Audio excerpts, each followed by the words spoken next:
कभी किसी सैनिक की आंखों में देखना, वहां डर नहीं होता, वहां मातृभूमि के लिए मर मिटने का जज्बा होता है। और कुछ सैनिक इतिहास नहीं लिखते, बल्कि इतिहास बन जाते हैं। आज हम आपको एक ऐसे योद्धा की कहानी सुनाने जा रहे हैं, जिसने आतंकियों के बीच उनकी ही वेशभूषा में घुसकर भारत माता की रक्षा की, और जब वक्त आया तो हंसते हंसते शहादत को गले लगा लिया। नाम था major Mohit Sharma, code name Iftikhar Bhatt. पर आज उनका नाम पूरे हिंदुस्तान की धड़कनों में गूंजता है। 13 जनवरी 1978 हरियाणा के रोहतक में जन्मा एक लड़का, जिसकी आंखों में सिर्फ दो ही सपने थे, एक वर्दी पहनना और दूसरा देश के लिए मर मिटना। मोहित बचपन से ही अलग था।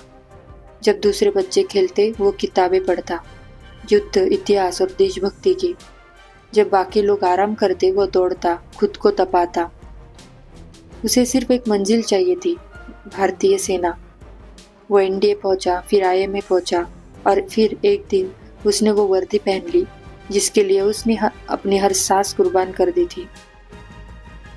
लेकिन ये कोई आम सिपाही नहीं था, ये बना एक पैरा स्पेशल फोर्स का कमांडो, भारत की सबसे खतरनाक और एलीट यूनिट, जहाँ जाना हर सैनिक का सपना होता है, लेकिन वहाँ टिक पाना सिर्फ शेरों का काम होता है। 2004-05 कश्मीर में आतंक अपनी चरम सीमा पर था। आईएसआई और पाकिस्तान समर्थित आतंकी हर हफ्ते हमारे सैनिकों पर हमला करते थे।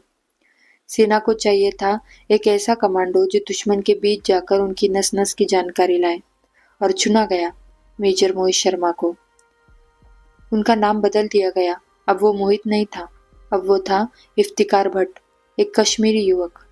महीनों उसने आतंकियों की भाषा सीखी, उनके हाव भाव अपनाए, अपने दिल की धड़कनों तक को कंट्रोल करना सीखा, क्योंकि हर गलती यानी मौत।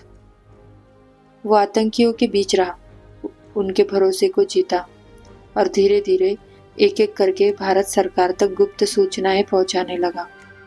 सोचिए जरा, वो हर सुबह देशभक्ति के साथ उठता और हर रात उन्हीं आतंकियों के बीच सोना जिन्हें वो खत्म करना चाहता था।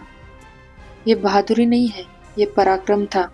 ये मिशन नहीं, बलिदान का प्रारंभ था। और फिर आया वो दिन, 21 मार्च 2009, कुपवाड़ा, जम्मू कश्मीर। सूचना मिली कि जंगलों में भारी संख्या में आतंकवादी छुपे हैं। मेजर मोहित शर्मा ने बिना सेकंड गवाए ऑपरेशन को लीड किया। घना जंगल, हर तरफ मौत छुपी हुई, आतंकियों के पास AK-47, ग्रेनेड्स और छुपे हुए बंकर। मेजर मोहित ने मोर्चा संभाला। पहली गोली चली, दूसरी चली, फिर पूरे जंगल में गोला बारूद की बारिश होने लगी। एक के बाद एक उन्होंने दो आतंकियों को वही ढेर कर दिया, लेकिन तभी एक आतंकी ने उनके ऊपर ग्रेनेड फेंका। अब मोहित के पास दो ही रास्ते थे, या पीछे हटे और बच जाए, या आगे बढ़कर अपनी टीम को बचाए। और उन्होंने जो चुना वो हर भारतीय को गर्व से भर देता है। उन्होंने अपनी जान की परवाह किए बिना आगे छलांग लगाई और अपनी जान देकर अपने 4 साथियों की भी जान बचा ली। मेजर मोहित शर्मा, जिनके शरीर में 9 गोलियां लगी थी, फिर भी उन्होंने आखिरी दम तक 4 आतंकियों को मौत के घाट उतार दिया।